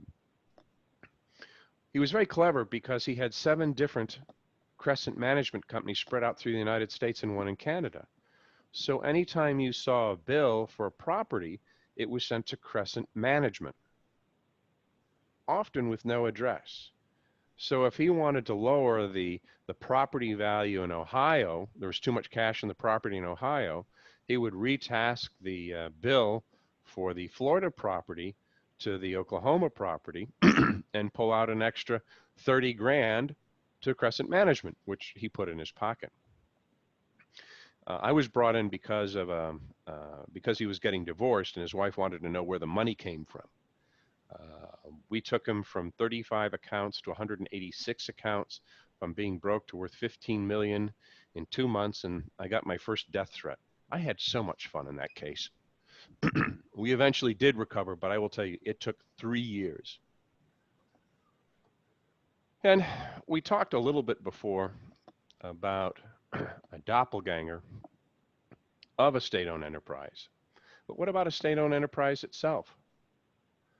Chinese state-owned enterprises are laundering money right and left, And we're starting to find that state-owned enterprises in Mexico are doing the same thing. They have been captured by the corrupt elements. So when you see a state-owned enterprise, your question is, should I, should I give it a light touch on due diligence or not? My answer anymore is, because of this known flaw, we have to spend even more time on state-owned enterprises than we would a private company. And to say that it's going crazy, it's over the top. Hundreds of millions have been caught running through Mexican government accounts on behalf of the cartels. Crowdfunding. Oh, I love crowdfunding.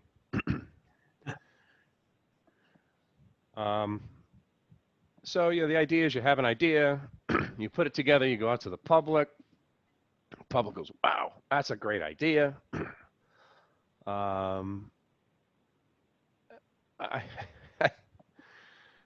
I've seen a couple of cases from the law enforcement side where crowdfunding was used to pay drug debts. You have 10, 15 people. You drop off 2-3 grand of cocaine to each one of them. Then you put up your crowdfunding account, and that's how they buy the coke or whatever. Is they contribute to the crowdfunding. And since the guy seeking the crowdfunding knows all the people that should be paying him, he can exclude those people who inadvertently decide it's a good idea, whatever it was he put up there, and make a very nice, tidy bit of it. Unbelievable how adept crowdfunding is to laundering money. It's a perfect way to set up a collection point and have distribution all over the world. I'm not kidding you, all over the world. Trade-based money laundering. I like I like how they played with this. Instead of evergreen, ever given. The key to understanding trade-based money laundering is not to think too hard. The amount of trade going on in the world has exploded since the invention of this thing, the box. And someone suggested to me that I read this book by Mark Levinson. I thought, I don't know. I'm not sure. I was absolutely riveted by the book. I could not put it down. And it begins with the United States figuring out how to move cargo to Vietnam in containers. The United States government supply chain was one of the groups that started using containerized cargo. And how many 2016 Port of New Jersey, New York handled 3 million cargo containers valued at $20 billion? That's 7 containers a second coming in. You can't check all of them. It's impossible. Yangshan out of China, 40 million cargo containers. So what can you do with trade-based money laundering? Well, it's very simple. Is you overpay for a good. One fellow was paying $100 a pound for licorice root, and licorice root was actually only about $2 a pound. People caught it. There's Yangshan. Look at that. I mean, it's mind-numbing, the size of the place and how efficient it really is.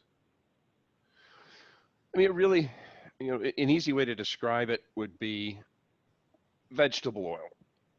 You buy extra virgin olive oil from Italy, and crap oil or vegetable oil or used oil is exported to Italy.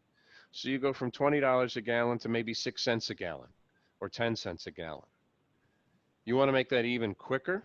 You want to make those turns faster? You turn around and you have that imported olive oil sitting in a free trade zone in northern Mexico. And the truck holding the oil can drive up from Mexico with imported virgin olive oil, and then later that afternoon drive back down with waste oil. They can probably make that turn 3 times a day. So how is the money laundering done? I don't get it. Very simple. Is you're moving money out of the country by overpaying for a good. You're bringing in extra virgin olive oil or sending money to Mexico at $20 a gallon. You then take the very same olive oil or oil, whatever it is, and you ship it back down to Mexico at 6 cents a gallon. So then Mexico sends you 6 cents a gallon while they send you 20 for the extra virgin olive oil. Looks like an oil trading business. Another example of this was an operation called La Mina in Southern California. Some Armenian gold brokers. They worked in the trades, the gold and jewelry trades in Southern California. And they bought and sold scrap for cash all day long. It was part and parcel of their business. They filed the necessary currency transaction reports. And some of their Colombian brothers say, yo, you think you can move some of this money? And the Armenians thought about it for a period of time and go, yeah, I think we can. So they created I think it was either 4 or 5 faked gold bars. It was a titanium center with a 1 or 2 mil sandwich of gold on the outside. And they would buy one of these 100-ounce gold bars almost every week from Uruguay.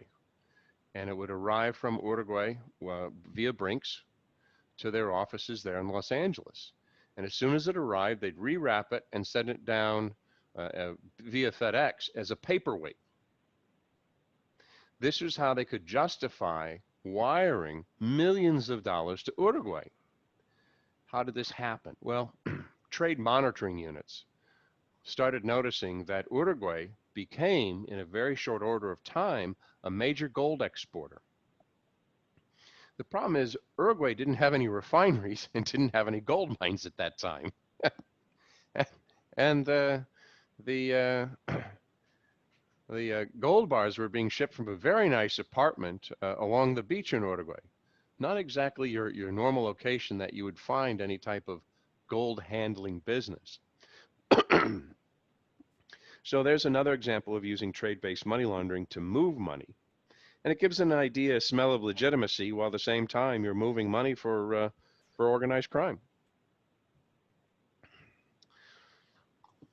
Another way of smuggling is using gold.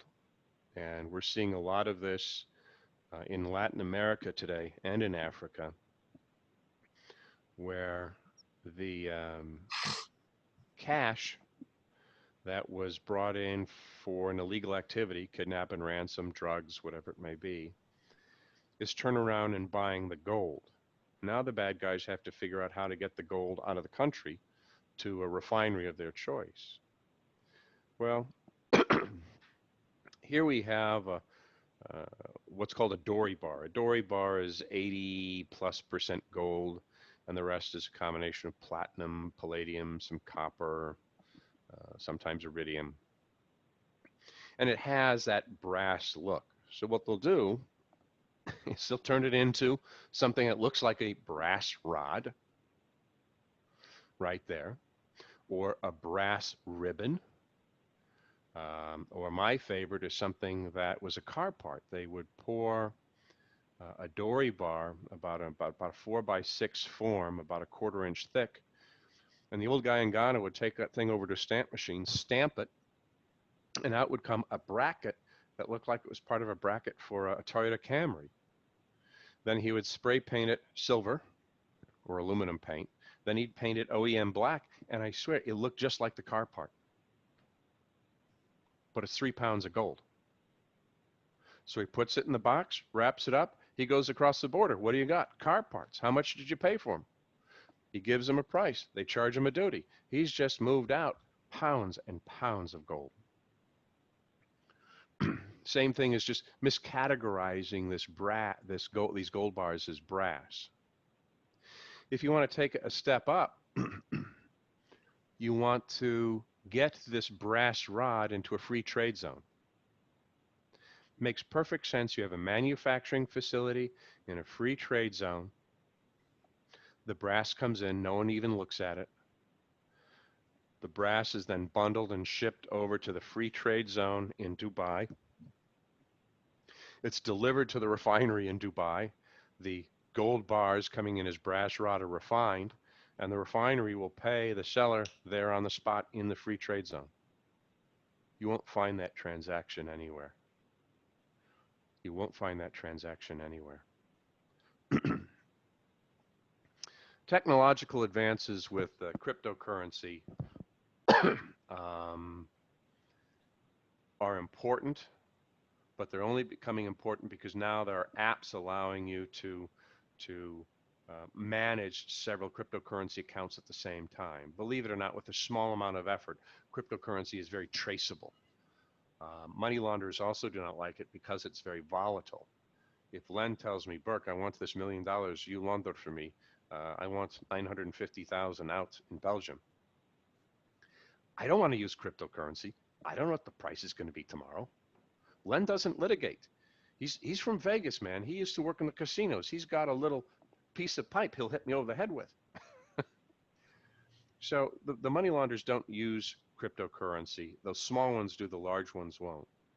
What they're starting to use more is mobile money and stored value cards, where they can re-energize a card and move money, where they can bundle hundreds of cards together with $2,000 to $3,000 and walk across borders.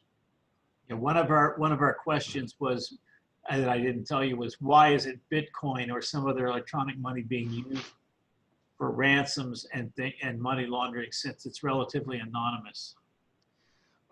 Bitcoin is being used for digital ransoms, for the lockout ransoms for a lot of for many cities around the world. The computers are compromised and you have to pay in Bitcoin. Right.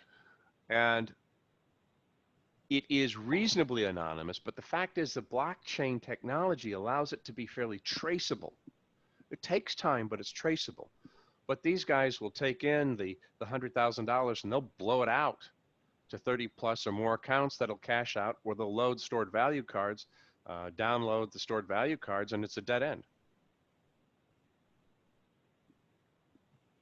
So you take, for example, you've got a $2,000 ransom. You pay it via Bitcoin. That goes from your Bitcoin wallet to a Bitcoin wallet out in the ether. You don't know where it's controlled from. Could be controlled from Iceland or a small hut in Cebu. They download that, they take that cryptocurrency and then they convert it into a local currency and load it onto a stored value card. A Green Dot, a Visa, MasterCard, JCB. And they immediately then go withdraw the cash off of it. Trace it. Can you trace it? The answer is yes. Is it worth tracing it? No. It's one of those things. If you steal $1 billion, they're going to find you. If you steal 100,000 every so often, unlikely they'll find you. But cryptocurrency is traceable. That's why the serious money launderers don't use it, but the smart-ass ones will. Mobile money and stored value cards are becoming increasingly targets of people who are serious about laundering money and doing so in a large and professional way. This is old Harry Potter, and these are all of the rules that Mrs. Umbridge has put up every time something happens she doesn't like. There's got to be a law against it. Well, that's what's happening with the AML laws. I'm definitely not a fan of crime. I've seen corruption and financial fraud kill people. Some people I cared a great deal about. But they're not going to work. The AML laws are now probably costing more to implement than they are in generating taxable revenue. And it's not stopping, as you can see, money laundering at all. In fact, the most recent manifestation is the ultimate beneficial owner is L.Burke. It's just going to cost lots of money for us, the honest ones, assuming all of us are honest. But it's going to be nothing. It's just a cost of doing business for someone. A lady in Hong Kong was just put away for 6 or 7 years for managing billions of dollars of payments for shell companies where she was, quote, the ultimate beneficial owner. She's in her 80s or 90s. What does she care? One I saw that was a beautiful way to control a company. And Len, ran a public company, you'll get this. They tried to figure out whether this fellow had any dealings with a bank in Angola. He wanted to work with a Swiss company and said he didn't have any ownership, shareholderships, etc. He had made his money on leasing land to foreign oil companies and supplying foreign oil companies labor. These were true, but they didn't quite add up to the amount of money coming in. And out of L.Burke, in a European securities database in Portuguese, thank God for people out there that help, there was a document, and he was, for this bank, he didn't own shares, he wasn't an officer or director, but twice a year he was the president of the shareholders committee, the shareholders meeting committee. He, and only he, could approve those those bits. God, my English is failing me. Only he could approve those measures that were going to be put before the shareholders to vote on. He had an iron fist control of the bank, yet owned none of it. President of the shareholders committee. You wanted to be a director? He had to give you the nod. You wanted to put in any type of changes to the management, the corporation articles or bylaws? He had to vote on. He had to allow it to happen. Absolutely brilliant. Here we have a warehouse receipt. And well, let's assume it's grain. And the borrower is a farmer, lender's a bank. They enter into agreement. And the borrower places the goods in a grain silo, a warehouse. And the warehouse issues a receipt. The borrower offers this receipt as collateral to the lender. In fact, the borrower is required to give that as collateral to the lender. Lender grants the borrower a loan. Borrower is clever enough to sell the stored goods to some buyer somewhere out there. When the buyer pays, the buyer will pay the lender to release the lien on the warehouse receipt. The buyer redeems the warehouse receipt from the grain silo, and he takes whatever's in there. What can be? This was kind of fun. Carter's Bonded Warehouse, Plains, Georgia. Yes, that Carter. There you have a receipt for a bale of hay. A bale of cotton, 445 pounds. Len, do you know what I need to do to get this to you? Get what to me? You want? I'm gonna give you 445 pounds of cotton. You know what I need to do?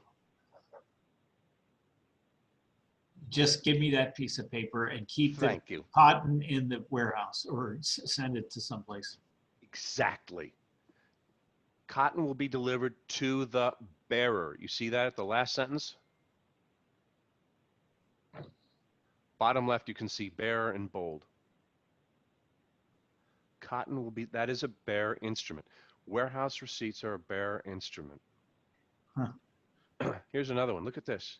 How many pounds of grain? It's 1,200,000 pounds of grain.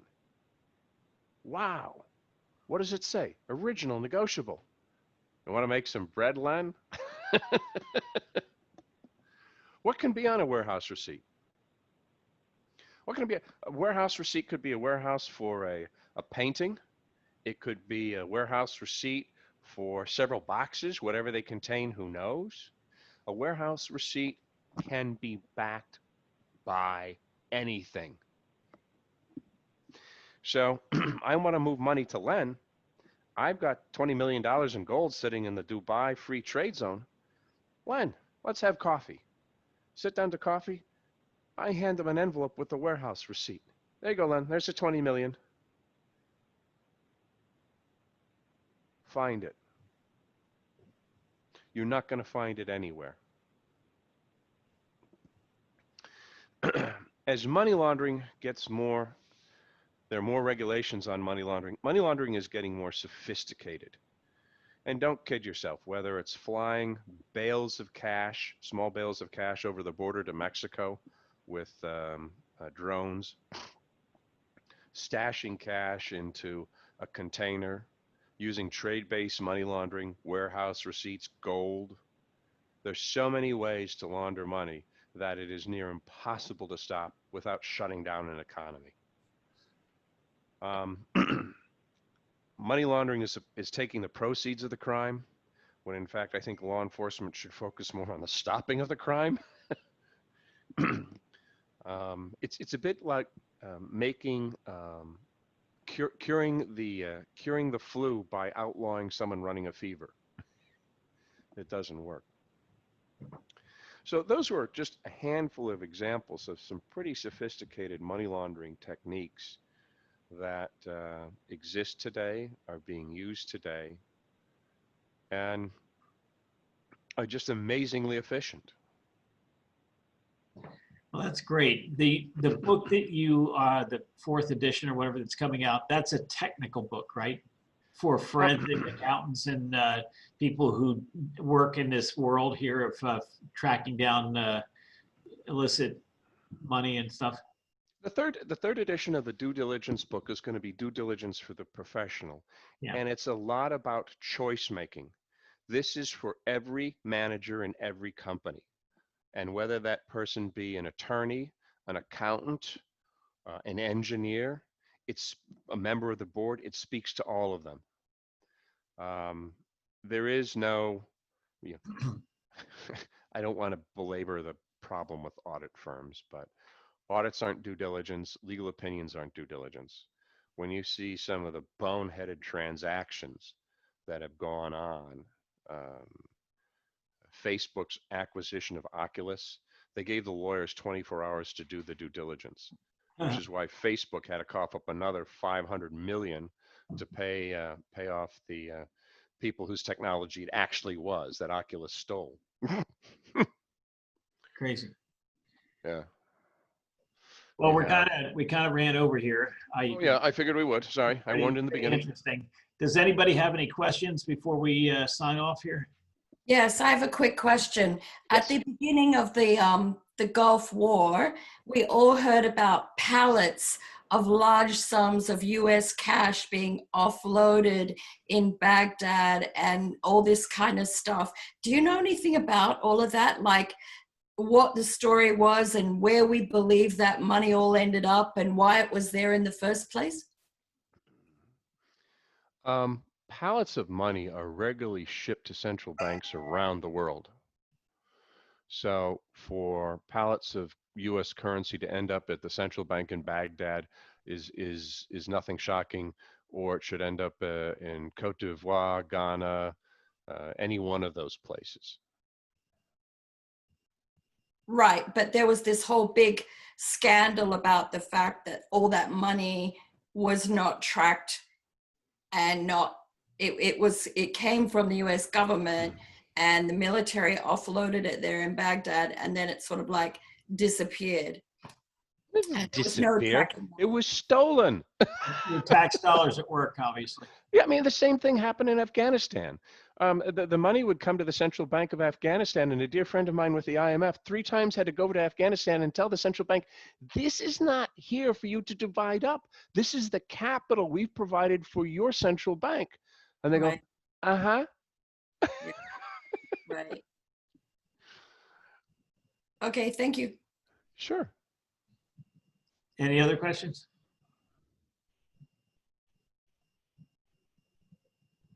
Boy, I look like a ghost with this light. I love it. Yeah. Yeah. You need a ring light. Yeah, I have a light in front of, I do this so often, not just for this group, but for other things. I actually have a light in front of me. You could probably tell. I guess he just walked away for a minute, but I thought that was, oh, there you go. That was really interesting. I enjoyed that quite a bit. Thank you. And I was a prosecutor for 30 years. I retired 5 years ago, but even as a prosecutor, I learned a lot that I didn't know at all. So thank you. You're welcome. Interesting. Thank you. Thank you. It's been fascinating. Thank you. Thanks, Yeah, Robert. thanks a lot. Thanks, guys. Okay, Yeah, so this thanks has very been much. I really enjoyed it. this has Thank you been the very much. Southern Nevada Mensa Zoom event Tuesday night. And the copy of this will be on our website if you want to watch it or whatever. And Burke, if you want a copy of it, let me know. I'll send you a copy as a WAV file or something. Please. Or however it is. Okay. And what's the best way to find your books and any material or even ask a question? Do you have a website or something? Let's do this real quickly. Yeah, for everyone. My email. Some of the books are available at Amazon. Some are not. I would wait for the next due diligence book, the next edition, and I'll let Len know and Cookie know that everyone has to buy the How to Launder Money book. Okay. Okay. Great. Bless your heart, guys. Thank you. This was Thanks a very lot. enjoyable. Thank you. Yeah. Thank you so much. Thanks.